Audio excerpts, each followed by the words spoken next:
je pense que les compatriotes congolais belé bazala qui dérangé dans la situation déplorable et comme elle a qui biso mokolo ya le 11 le 12 septembre en aéroport international Yandjili et si ka boyebaki situation et comme elle a dit tata mokonzo ekolo en avion présidentiel pour na likambo etali ba responsabilité établie et pas ya bakambi ya RVA pe o etali pe société OSNL na exaki na bino était la patronne ya portefeuille maman excellence Jili Mbui Chikou asilaki na kubengisa ko bazali ba autorité ya RVA pe ya SNEL pour na mobange na ba explication ba ça exactement nini le kanaki wana mais je pense que amis téléspectateurs hier je vous avais informé que juste après cet échange na kozonga pour na sabino ba décision nini ezwa makiwana. Alors je vous informe ouvertement amis téléspectateurs après ba explication o e convoqué ki na ngote maman ministre bo simba était DG les titulaires ya RVA azali suspendu pour 90 jours ezali 3 mois à kozala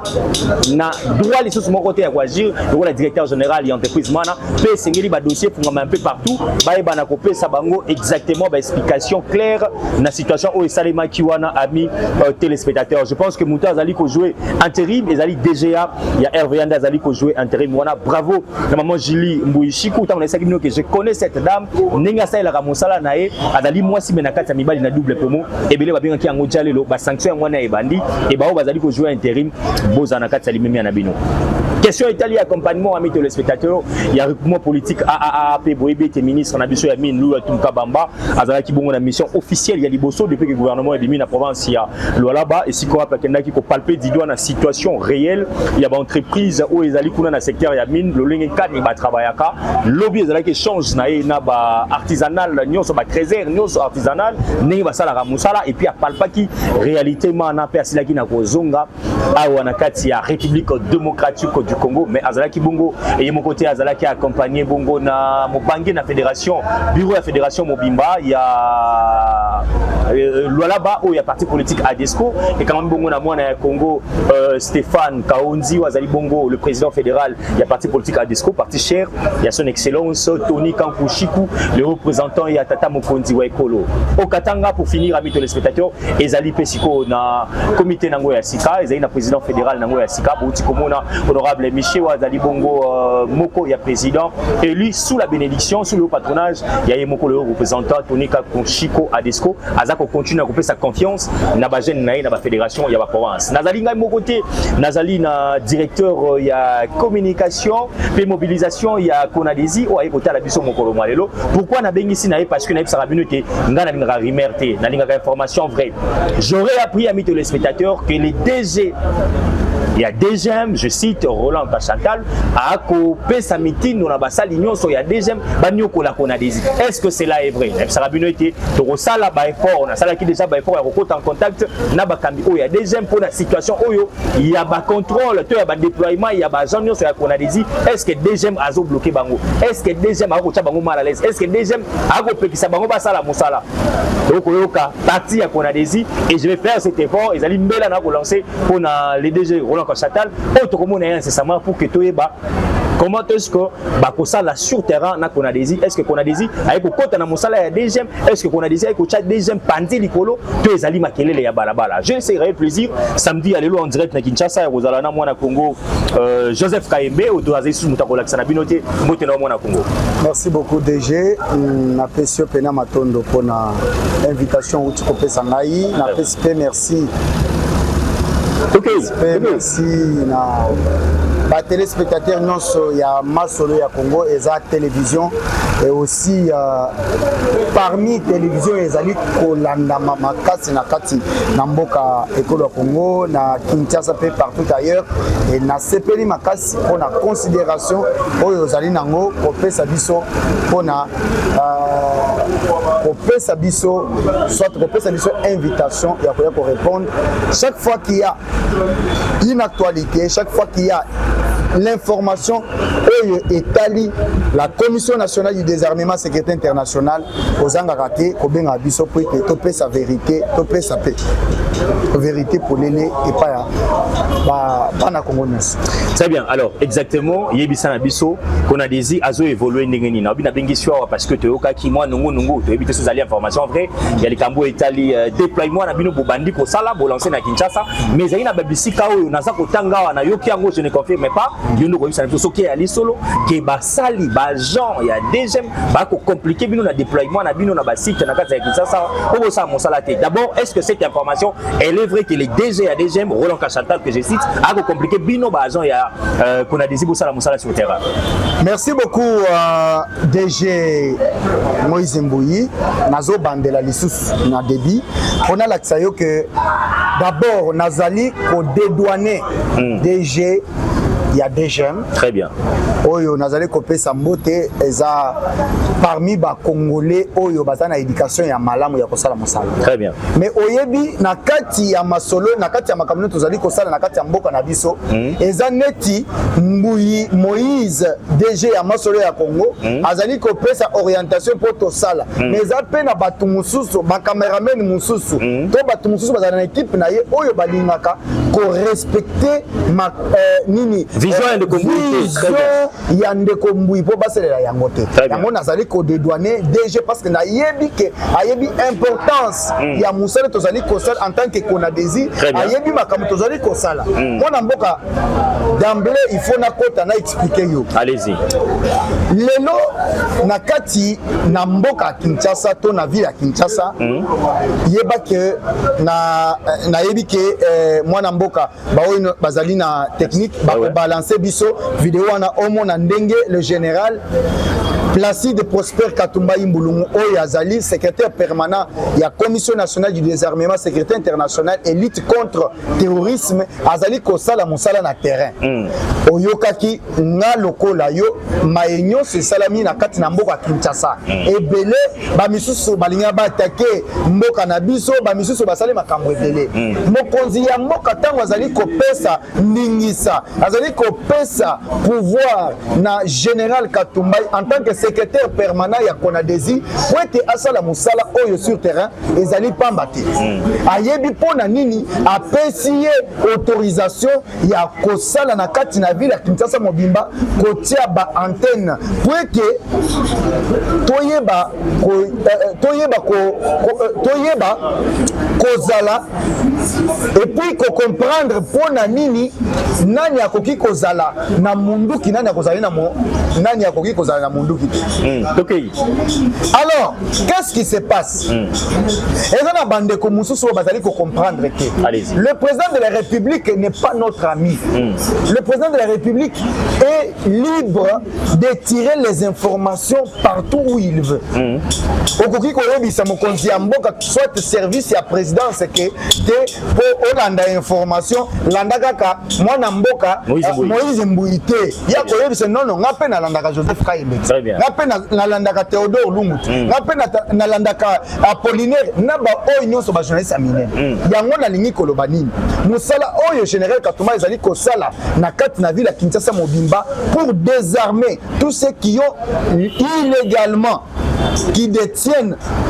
illégalement les armes baya kozongisa yango et topesaki okolanda pe na kati ya vidéo oyo ezali kolandawa que batu oyo toyebisa bango ke musala oyo eza pona oyo nyonso azali na manduki aya na ministère de l'intérieur officiellement aya ko déposer na yango na service oyo ya CNS oyo ezali kotala makambu ya marquage ya ba arme mais nini tozali komona allez-y nazali kopesa lisusu merci pona nini parce que oza parmi ba rares journalistes oyo bazali na information surtout ya sécurité ce n'est pas donné à tout le monde. Très bien. Eza DGT muto yebisi bandeko bazali parce que eza na ba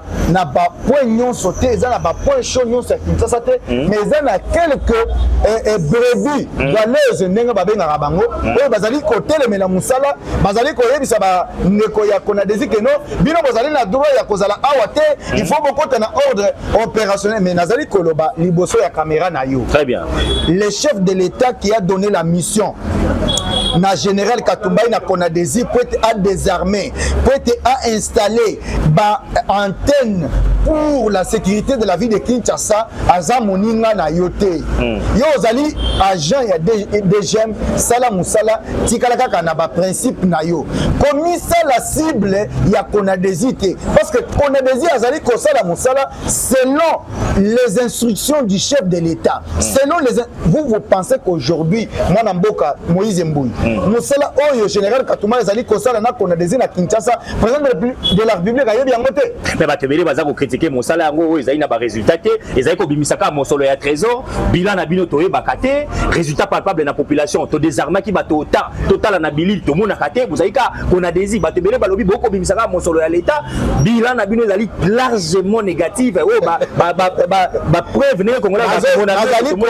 pour désarmer déjà comme nazali koseka oyo ezali pena question ya malamu nayebisaka yo ke ezali na bayimboka oyo balingaka mboka Congo très bien mais parmi batwana okoki kosite mitano sans citer le général Katumbayi musala tozali kosala jusqu'au jour d'aujourd'hui tango kokende kuna bakoyebisa ke mbongo misolo ezali kobima te mais nazoyeba yango nazali koyebisa yo ke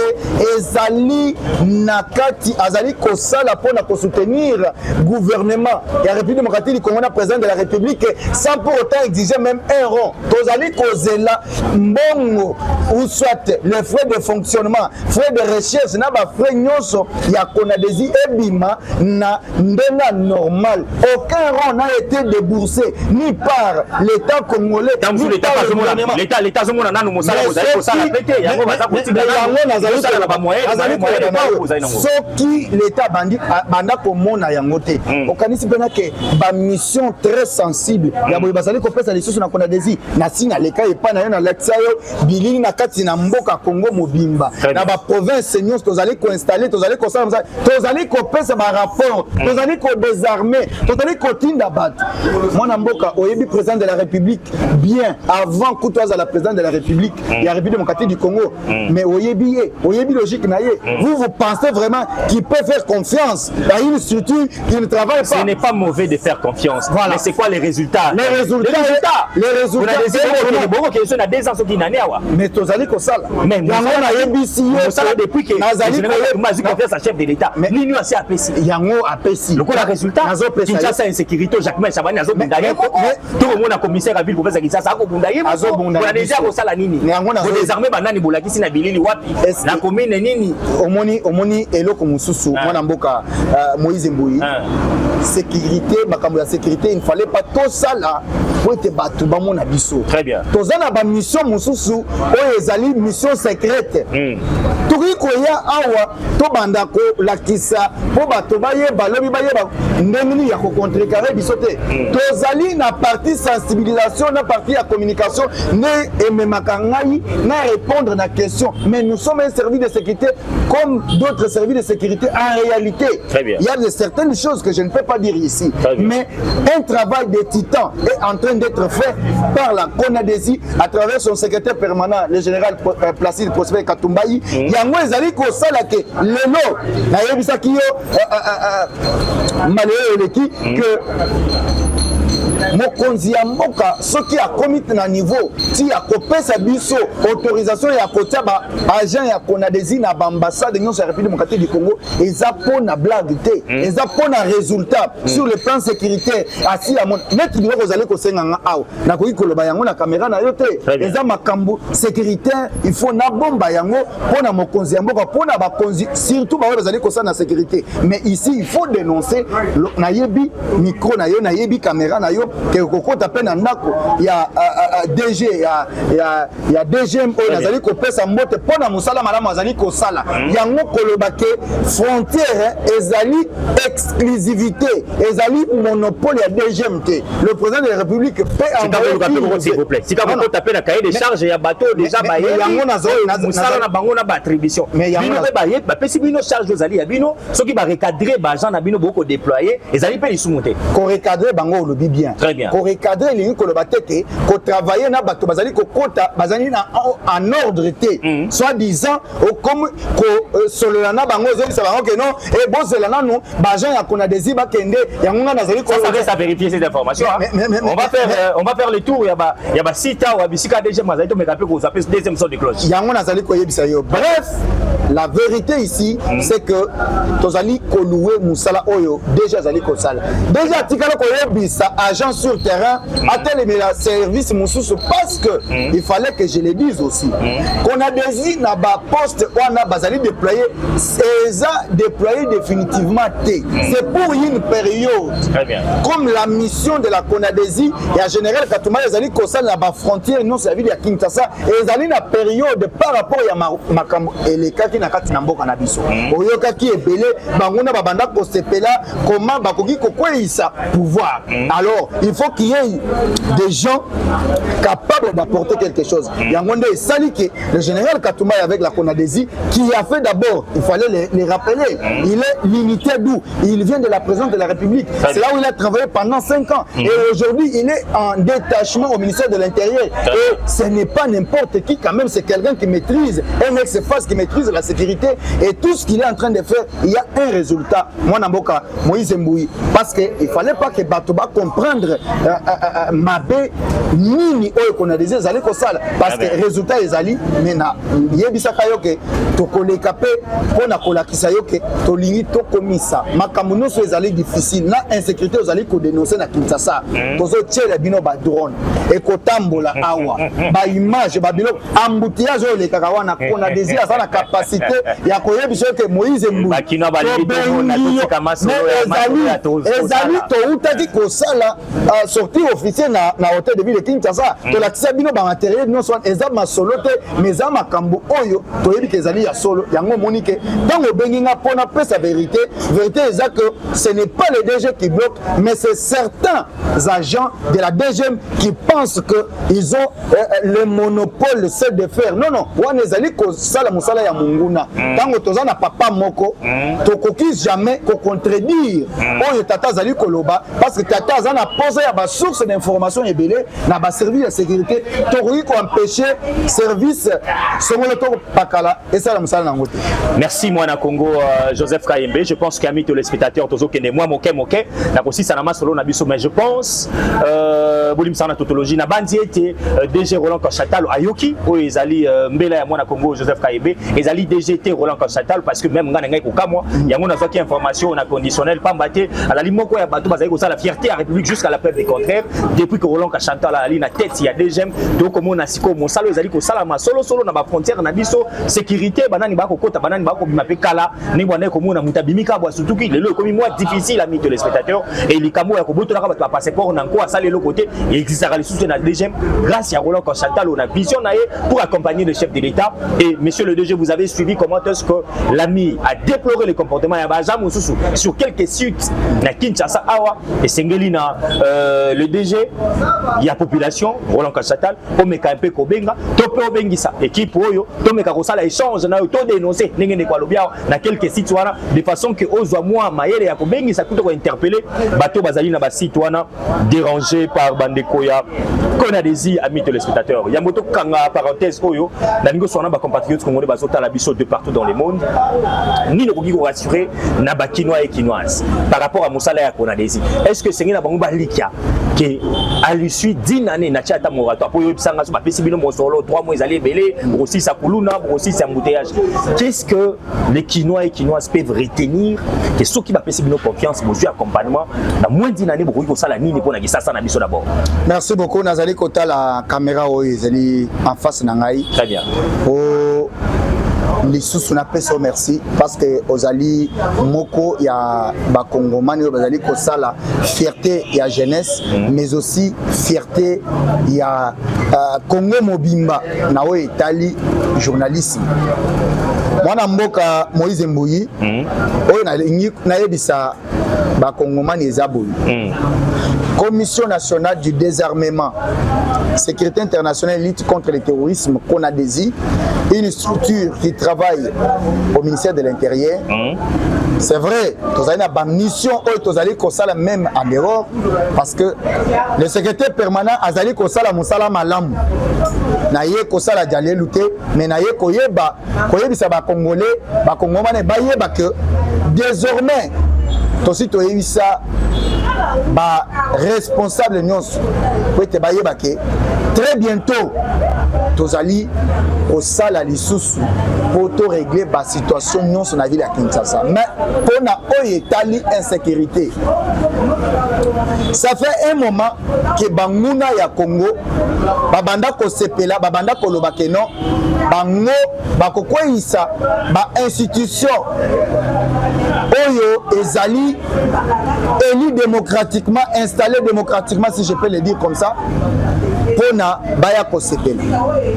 Mais CONADESI est parmi services mususu ya sécurité ezali kosala ke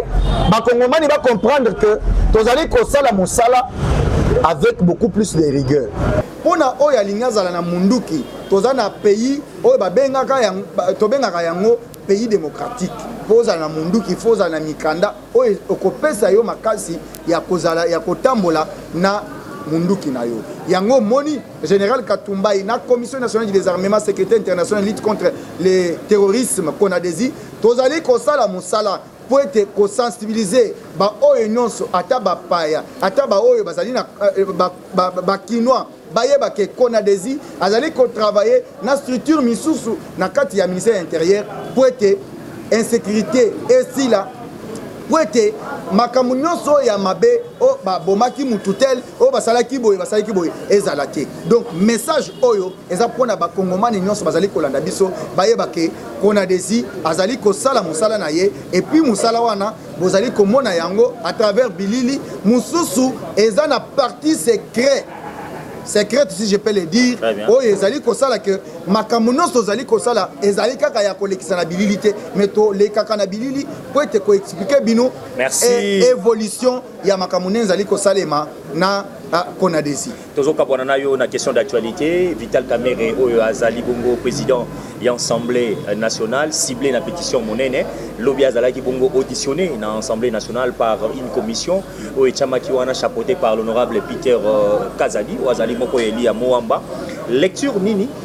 to message to analyse aux aromona na dossier ya ndeko Vital Kamerhe oyo to koyoka rapport ya commission mokolo ya lundi oyo ya début ya semaine prochaine, bien que ebele bazali koloba ezali non événement mboka ezali na posa masolo wana te to ali na posa ya kimia dans toute l'étendue de la République. Vital Kamerhe azali gros poisson ya est de la République et sengélité ba meka kokoyisa ye na moment oyo po ezali mbando moko ya mabe to koya kocha isusu kati ya République pour l'avenir ya union sacrée maloba mboka oyo. Merci beaucoup mwana mboka Moïse Mboyi nazali koyebisa yo boye moni parti nyonso ya nzoto na kati ya mutu fo esala. Très bien. Ba député na biso bazali ko sala musala oyo constitution pesa bango ningisa basala ya. Très bien. Personne ne peut interdire aux députés de faire leur travail. Voilà pourquoi toyebisaka bato ke Félix Antoine Tshisekedi Tshilombo aza moko ya rare de président de la République oyo ayebi ko se respecter. Batu babomana na kati na ville oyo balobi pona mutamba pona boye. Le président de la République assis à Loba yango il ne veut pas se mixer dans des affaires ya justice té. Tout comme le lo na kati na makambo ya Assemblée nationale président de la République atie munoko na ye kuna té pona nini azali démocrate et azali ko respecter chaque structure parce que ce qui il fallait que président asala nyonso alinga boma kasi justice aboma assemblée nationale aboma sénat tout asala yemoko yango zali komona ke atikali kimia azali kozela assemblée nationale asala commission esala musala nango et même pe na kati na plénière pe ezo ba décision minene yango bas décider pour na sort ya moko na bango o azali ko moko na quelqu'un ça sous vitalité et comme moko na quelques membres. Oui effectivement moko na quelques membres parce que il n'y a que les députés eux-mêmes qui peuvent ou qui ont compris ce que leurs dirigeants ont fait. Très bien. presque biso population tozala biso libanda très bien mais bango ne bayebi ke oyo asalaka mabe oyo asalaka malamu yango nous population totika kozala emporté par des aventuriers, excusez-moi le terme aventurier. Et ça, mais ceux qui ont touché à bengi population, à bengi parti politique, on doit arrêter ça. C'est le moment de laisser chaque structure qui a été mise en place par le président de la République, par les institutions de la République, Congomani non so asala musala na oyo elongobani asala na kati na structure na ye. Ezala teke ba tout le monde baye kokota baye ko compliqué oh non biso toza ba soutien tel. Nous devons arrêter ça. Nous devons soutenir toutes les institutions de la République, mais aussi être vrai, ne pas se mixer dans ce que nous ne maîtrisons pas et que ça la Congo et qui est Bosso. Très bien. Votre mot de la fin, Nalikambo Etalipe bateau Tobenga Kikala anti-kabiliste. Les autres moni ba comme ba vrai kabiliste, ba confrère na ba journaliste ba susu, ba leader politique mo susu, na bilenge ebele, les lo ba kei ko s'allier, Joseph Kabila Kabange pona ko benga na Félix Tshisekedi na pouvoir, réaction à Joseph Kayembe Zaini pour aussi ça. En une minute rapidement. Et là qu'on a ko yebisa bango ezak tozaka na mboka moko comme nango République démocratique du Congo. Mwana mboka Félix Antoine Tshisekedi Tshilombo a saliété. Nous devons comprendre que mabe ezalaki ebele basala misala mais ba comprenant valeur ya mboka na biso te lelo tango ozali ko salier na monguna yeba ke ozali ko boma mboka yo na ngai tozalaka na passeport moko tozalaka na nationalité moko mais ebele na ba oyo ozali ko soutenir bazalaka ba français ba misusu ba belge ba misusu ba américain soki eyindi na kini yako kene mboka mosusu mais yo nanga tozalaka na mote totika malanda ngulu tosala makambo po ete mboka na biso kende liboso président de la République avec le gouvernement avec tous ceux qui savent ou qui continuent à travailler dans la logique des choses bazali kosala tout po ete kimeza na mboka na biso kosutenaka batu po bapesi yo mbongo te mpo na ba oyo baza ba journaliste lokola ngai ba oyo baza ba leader d'opinion. Évitons de soutenir ceux qui ont tué, ceux qui ont des sangs. Il est temps de comprendre que nous n'avons qu'un seul pays qui est la République démocratique du Congo. Merci à Joseph Kayembe, amis téléspectateurs. Je tiens à rappeler à Zali Moko, il y a Bakambi, il y a communication, charge, il y a mobilisation, il y a sensibilisation, il y a Lingomba et Konadesi, amis téléspectateurs. Zalaki, invité Nabiso, il y a samedi, il y a Lelo, en direct, il y a Kinshasa, capitale école Congo démocratique. Vous avez retenu un sujet au Tolobeli Lelo que le DG Roland Kachantal, Azali Mokote Abato, Bazali ciblé pour empêcher Monsala Oyo. Konadesi Azali Kosala sur quelques sites, Nabil Bobaza Kinshasa, mais selon le directeur de la communication, il y a quelques agents non alignés. Par exemple, il y a des gens qui ont le DG Roland Kachantal, Atika Aïbana Kozwa, précaution pour salir image à DGMP, image à la République. Merci Naé, merci na Bakongoma Ninyonso, et puis merci Nangina Pesangwa et pas Elenge Moko Azali Bongo au cadre de UDPS. Il s'appelle M. Trésor Mwamba ou Azali Moko. Il y a des compatriotes congolais Azali qui ont réitéré soutien Naé, loyauté Naé, fidélité. D'abord, le chef de l'État, Félix Antoine Tshisekedi Tshilombo. En même temps, le président AI, il y a parti au Kistan Kabouya, Azali secrétaire général honorable, Deko Trésor Mwamba, Azali Kosenga unité autour du chef de l'État, avec la solidarité, amour entre le cadre du parti au pouvoir, entre les communicateurs privés du chef de l'État, les communicateurs de la République. Je pense que incessamment, à Trésor Mwamba, à Kozala Bongo, na famille Naé Mobimba, au Bazali, communicateurs, au Bazali, journalistes, au Bazali, acteurs politiques, jeunes, au Bamona Rakopé, ça port na bango pour la communication et malam au chef de l'État et Kozala Bongo, causerie morale moko autour, il y a pour conserver le pouvoir, autour il y a unité nationale, autour il y a amour de la patrie et de pessier moko à soit. Lorsqu'il y a des jeunes